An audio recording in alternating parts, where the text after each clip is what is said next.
जीवन नेला अदिनिया फसल हानि प्राण हराइले आउ जणे चाषी।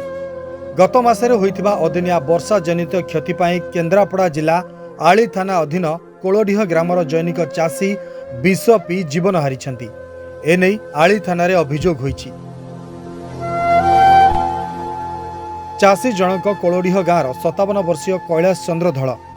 सूचना मुताबक मृत कैलाश गाँ साहुकार और समवाय समिति ऋण करी 9 एकर जमी रे धान चाष करथिले।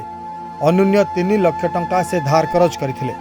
अदिनिया वर्षा रे कैलाशंकर पाचिला धान संपूर्ण नष्ट होई जिबा सह गजा हेबा परे कैलाश हताश होई पड़िथिले।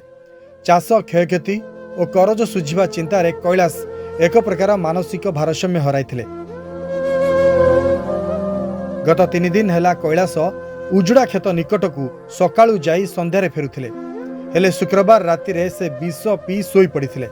सकाळे से न उठिबारु परिवार लोके तांको मृत अवस्था रे देखिबाकू पाइथिले।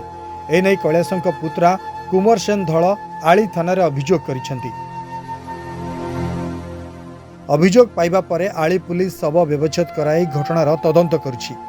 ए विषय रे आली तहसीलदार शांति स्वरूप मिश्र को पचारिबारु एक चाषी मृत्यु अभियोग पाइछंती बोली से कहिछंती। समस्त रिपोर्ट आसिबा परे केउ कारणरू से आत्महत्या करिछंती ता स्पष्ट हेबो बोली प्रकाश करिछंती। केन्द्रापड़ारू विजय राय रिपोर्ट, सरकार न्यूज।